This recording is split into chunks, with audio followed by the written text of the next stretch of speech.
Ésaïe chapitre 26, verset 3. Tu garderas dans une paix parfaite l'esprit qui s'appuie sur toi, car il se confie en toi. Ésaïe chapitre 26, verset 3. Tu garderas dans une paix parfaite l'esprit qui s'appuie en toi, sur toi, car il se confie en toi. Ésaïe chapitre 26, verset 3. Tu garderas dans une paix parfaite l'esprit qui s'appuie sur toi, car il se confie en toi. Ésaïe chapitre 26, verset 3. Bonjour bien-aimés, que Dieu vous bénisse. Il est exactement 15 heures à Libreville, 15h05. C'est l'heure de la prière et de la repentance. En cette mi-journée du mercredi 14 février 2025, prions ensemble.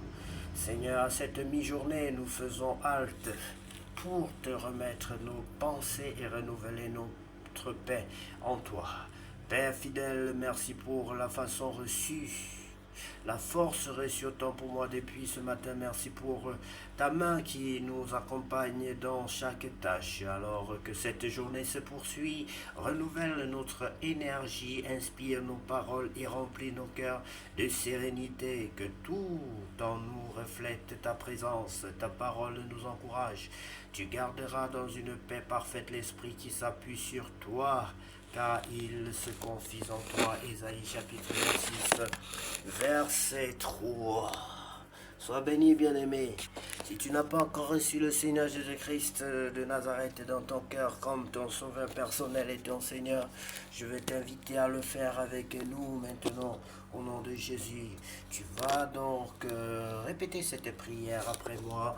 Seigneur Jésus-Christ de Nazareth, je te demande pardon pour mes péchés. Seigneur Jésus-Christ, je te demande pardon pour mes péchés, car je reconnais que je suis un pécheur. Face à toi, je suis un grand pécheur. Je suis un criminel. Pardonne-moi, Seigneur. Je suis un menteur, un voleur, un impudique. Pardonne-moi, un ivrogne, Seigneur. Pardonne-moi. Accepte-moi tel que je suis, Seigneur. Je t'invite dans ma vie comme mon sauveur personnel et mon Seigneur. Viens demeurer dans mon cœur, Seigneur.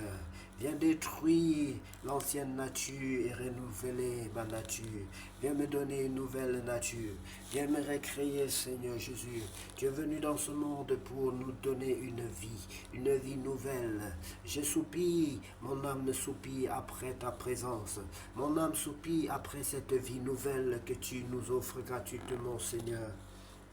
Je t'invite dans ma vie comme mon sauveur personnel et mon Seigneur, mon Dieu, mon roi. Je t'invite dans ma vie comme mon sauveur personnel et mon Seigneur, mon Dieu, mon roi. Baptise-moi et remplis-moi de ton Esprit Saint. Baptise-moi et remplis-moi de ton Esprit Saint. Seigneur, je t'en supplie pour me conduire sur la voie de la vérité, pour m'orienter tous les jours de ma vie. C'est au nom de Jésus-Christ que j'ai ainsi prié. Amen. Bien-aimé, si tu l'as fait, si tu as fait cette prière, si tu as franchi ce pas important dans ta vie, bien-aimé, que Dieu te bénisse. Sache que Dieu est fier de toi, les anges aussi, ainsi que nous qui sommes les enfants de Dieu. La communauté chrétienne te bénit et te souhaite la bienvenue dans notre famille. Sois béni au nom de Jésus. Pour demeurer, pour grandir dans la foi, bien-aimé, tu dois lire la parole de Dieu tous les jours de ta vie et craindre ton Dieu. Tu dois fuir le mal, fuir le péché, bien-aimé. Fais les efforts et l'Esprit de Dieu sera derrière toi pour t'encourager à fuir le mal davantage. Sans plus tarder, bien-aimé, on va partager le pain de vie, la parole de Dieu dans le livre de Nombres chapitre 5. Loi sur la pureté, le vol, la jalousie. L'Éternel parla à Moïse et dit, ordonne aux enfants d'Israël de renvoyer du camp tous lépreux et quiconque a une gonorrhée ou est souillé par un mort. Homme ou femme, vous les renverrez hors du camp, afin qu'ils ne souillent pas le camp au milieu duquel j'ai ma demeure. Les enfants d'Israël firent ainsi et ils les renvoyèrent hors hors du camp, comme l'Éternel l'avait ordonné à Moïse, ainsi firent les enfants d'Israël. L'Éternel parla à Moïse et dit, parle aux enfants d'Israël, lorsqu'un homme ou une femme péchera contre son prochain en commettant une infidélité à l'égard de l'Éternel, et qu'il se rendra ainsi coupable, il confessera son péché et il restituera dans son entier l'objet mal acquis. En y ajoutant un cinquième, il le remettra à celui envers qui il s'est rendu coupable. S'il n'y a personne qui ait droit à la restitution de l'objet mal acquis, cet objet revient à l'Éternel. Au sacrificateur, outre le bélier expiatoire avec lequel on fera l'expiation pour le coupable, toute offrande de choses consacrées par les enfants d'Israël appartiendra au sacrificateur à qui elles seront présentées. Les choses qu'on aura consacrées lui appartiendront, ce qu'on lui aura remis lui appartiendra. L'Éternel parla à Moïse et dit, parle aux enfants d'Israël et tu leur diras, si une femme se détourne de son mari et lui devient infidèle, si un autre a commerce avec elle et que la chose soit cachée aux yeux de son mari, si elle s'est souillée en secret sans qu'il y ait de témoins contre elle et sans qu'elle ait été prise sur le fait, et si le mari est saisi d'un esprit de jalousie et a des soupçons sur sa femme qui s'est souillée, ou bien s'il est saisi d'un esprit de jalousie et a des soupçons sur sa femme qui ne s'est point souillé, cet homme amènera sa femme au sacrificateur et apportera en offrande pour elle un dixième d'épha de farine d'orge.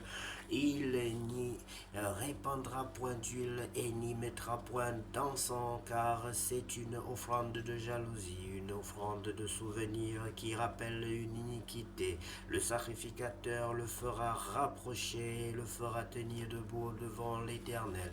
Le sacrificateur prendra de l'eau sainte dans un vase de terre, et il prendra de la poussière sur le sol du tabernacle et la mettra dans l'eau. Le sacrificateur fera tenir la femme debout devant l'Éternel. Il découvrira la tête de la femme et lui posera sur les mains l'offrande de souvenir, l'offrande de jalousie. Le sacrificateur aura dans sa main les eaux amères qui apportent la malédiction. Le sacrificateur fera jurer la femme et lui dira, si aucun homme n'a couché avec toi, et si étant sous la puissance de ton mari, tu ne t'en es point détourné pour te souiller, ces eaux amères qui apportent la malédiction ne te seront point funestes. Mais si étant sous la puissance de ton mari, tu t'en es détourné et que tu te sois souillé, et si un autre homme que ton mari a couché avec toi, et si le sacrificateur fera jurer la femme avec un serment d'imprécation et lui dira que l'Éternel te livre à la malédiction et à l'exécration au milieu de ton peuple, en faisant dessécher ta cuisse et enfler ton ventre, et que ces eaux qui apportent la malédiction entrent dans tes entrailles pour te faire enfler le ventre et dessécher la cuisse, et la femme dira Amen, Amen. Le sacrificateur écrira ces imprécations dans un livre, puis les effacera avec les eaux amères, et il fera boire à la femme les eaux amères qui apportent la malédiction, et les eaux qui apportent la malédiction entreront en elle pour produire l'amertume. Le sacrificateur prendra des mains de la femme de l'offrande de jalousie, il agitera l'offrande de côté et d'autre devant l'Éternel, et il l'offrira sur l'autel. Le sacrificateur prendra une poignée de cette offrande comme souvenir et il la brûlera sur l'autel. C'est après cela qu'il fera boire les eaux de la femme, à la femme, autant pour moi. Quand il aura fait boire les eaux, il arrivera, si elle s'est souillée et a été infidèle à son mari, que les eaux qui apportent la malédiction entreront en elle pour produire l'amertume. Son ventre s'enflera, sa cuisse se desséchera et cette femme sera en malédiction au milieu de son peuple. Mais si la femme ne s'est point souillée et qu'elle soit pure, elle sera reconnue innocente et aura des enfants. Telle est la loi sur la jalousie pour le cas où une femme sous la puissance de son mari se détourne et se souille, et pour le cas où son mari saisi d'un esprit de jalousie a des soupçons sur sa femme. Le sacrificateur la fera tenir debout devant l'Éternel et lui appliquera cette loi dans son entier. Le mari sera exempt de faute, mais la femme portera la peine de son iniquité. Bien-aimé, ce qui m'impressionne ici, enfin je me pose des questions. J'ai l'impression que l'homme a souvent plus d'avantages que la femme. Parce qu'ici, on trouve par exemple que la femme, l'homme peut toutefois soupçonner, soupçonner sa femme alors qu'elle n'a point commis le péché. Est-ce que ici, bon, bref, que l'Esprit de Dieu nous éclaire, cher Saint-Esprit, aide-moi, ouvre mon entendement spirituel, ouvre notre entendement spirituel, aide-nous à comprendre ta parole au nom de Jésus-Christ de Nazareth. Sinon, c'est un chapitre extraordinaire qui attire notre attention sur le comment étaient traitées les femmes dans l'Ancien Testament lorsqu'elles étaient soupçonnées de mal agir, c'est-à-dire d'avoir trompé par exemple leur mari. Voici donc ce qui devait se passer, nous l'avons lu. Vous pouvez relire pour mieux comprendre le traitement qui était réservé à cette femme.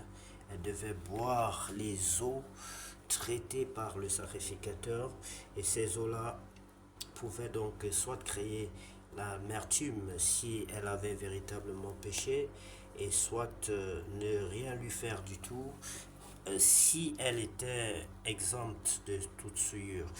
Puisse l'Éternel nous bénir davantage et nous aider à demeurer dans sa parole tous les jours de notre vie, bien-aimés, car la parole de Dieu, non seulement la parole, mais l'acte, l'obéissance, le fait de demeurer dans la parole de Dieu, nous sommes déjà bénis, bien-aimés, et notre ennemi est terrassé.